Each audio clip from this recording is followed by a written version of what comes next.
Mengapa kita menyesal di kemudian hari? Seorang psikolog Herbert Daniel Gilbert melakukan penelitian selama 3-5 tahun kepada orang yang berusia 18 sampai 68 tahun sebanyak 19.000 orang atau peserta. Kepada mereka 19.000 orang ini, ia bertanya 2 pertanyaan. Apakah mereka banyak berubah selama 10 tahun terakhir? Dan apakah mereka juga akan banyak berubah selama 10 tahun ke depan? Dan hasilnya adalah banyak dari mereka yang mengatakan bahwa mereka udah berubah banyak selama 10 tahun terakhir, tetapi banyak dari mereka yang mengatakan bahwa mereka tidak akan berubah selama 10 tahun ke depan. Kenapa? Ada 2 alasan. Yang pertama, end of history illusion dan optimist bias. Apa tuh? Yang pertama, end of history illusion.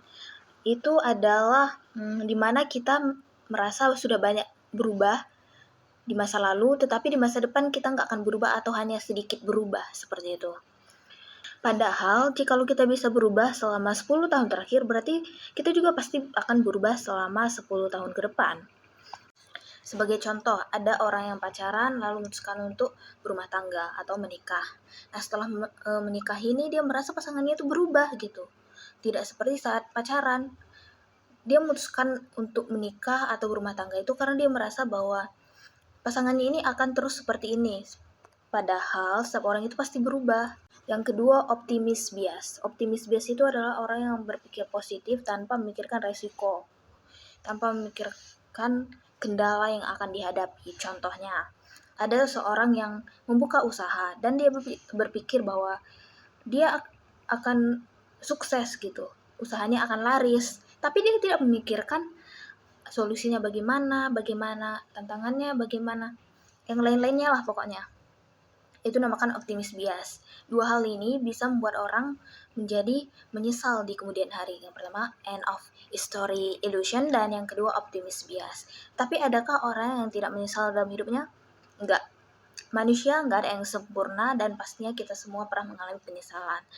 Tetapi penyesalan itu ada 2.